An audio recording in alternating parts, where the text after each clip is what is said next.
Une question qui est revenue vers moi à plusieurs reprises et que je me dois donc d'affronter. Je ne pratique pas ma religion, je n'en sens pas le besoin, pourtant j'aime Dieu et je prie aussi tous les jours en secret. Mais la messe m'ennuie.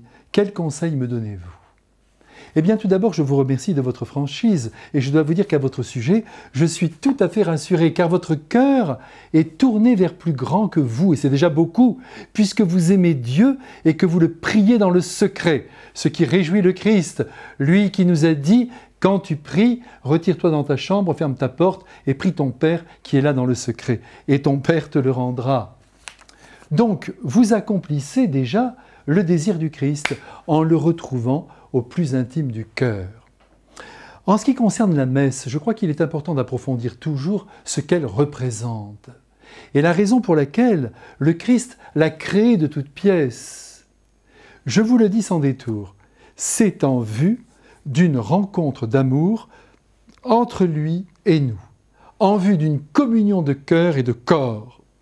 Et il faut sans cesse en reprendre conscience.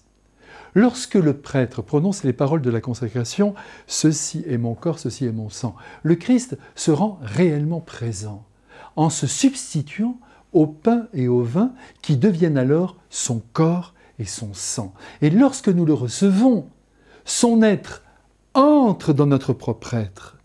Nous sommes en lui comme il est en nous. Et cette communion est si intense qu'elle en est indépassable. C'est donc dommage de passer à côté, d'autant plus que le Christ est mort pour nous donner son corps et son sang en nourriture.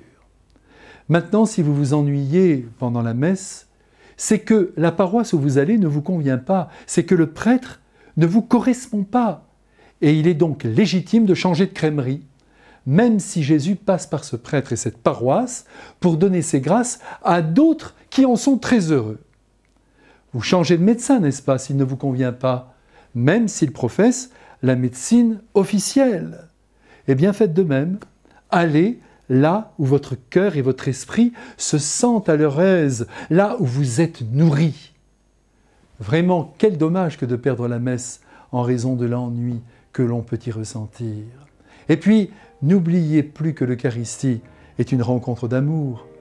Ne la manquez donc plus. À bientôt.